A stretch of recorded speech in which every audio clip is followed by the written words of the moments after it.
इस वक्त थावरचंद गहलोत जो नवनियुक्त जो है कर्नाटक के गवर्नर हैं, केंद्र सरकार में जो है मंत्री रहे हैं, राज्यसभा में नेता सदन थे और बीजेपी पार्लियामेंट्री बोर्ड के सदस्य थे। उनसे ही बातचीत कर लेते हैं। सर, नई जिम्मेदारी आ गई आपके पास, तो आप दोबारा शुरू कर रहे हैं? जी तो जी, जरूरत क्या दोबारा? नहीं, आपको लगता है कि ये जो जिम्मेदारी है आपके लिए बहुत महत्वपूर्ण? मैंने तो अभी तक के जीवन में जो जिम्मेदारी मुझे दी गई उनको सबको महत्वपूर्ण माना, और आज भी जो जिम्मेदारी मुझे मिली है ये और भी महत्वपूर्ण है।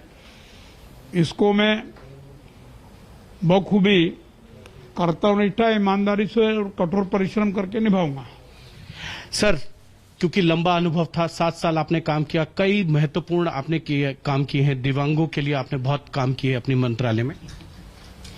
निश्चित रूप से हमने सामाजिक न्याय विभाग में और दिव्यांगजन सशक्तिकरण विभाग में बहुत अच्छे काम किए हैं। मोदी साहब के, नरेंद्र मोदी साहब के मार्गदर्शन में ऐतिहासिक निर्णय लिए हैं, ऐतिहासिक उपलब्धियां हासिल की है। विभाग को जीवंत और सक्रिय बना करके सारे देश में पहचान बनाई है। इतना ही नहीं तो देश और दुनिया में भी पहचान बनाने में सफलता प्राप्त की है। केंद्र से राज्यपाल कैसा लगता है आपको? अच्छा अनुभव कर रहे हैं।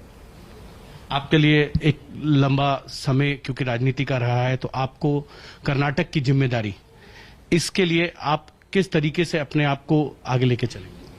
जो दायित्व दिया है उस पर संवैधानिक मर्यादाओं में रहते हुए दायित्व को निभाएंगे। जी।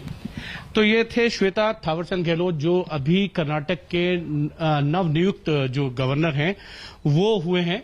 और बड़ी बात यह है कि कई अभी भी ऐसे बहुत से मंत्री हैं जिनकी परफॉर्मेंस का ऑडिट हुआ है, लेकिन थावरचंद गहलोत को जो है केंद्रीय मंत्री से अगर हटाया गया है तो उनको जो है वो राज्यपाल भी नियुक्त किया गया है। तो ये कहा जा सकता है कि उनके लिए पहले से ही प्रधानमंत्री ने एक तरीके से सोच बना रखी थी कि उनको आगे उनके लिए भविष्य में किस तरीके की राजनीति रहने वाली है।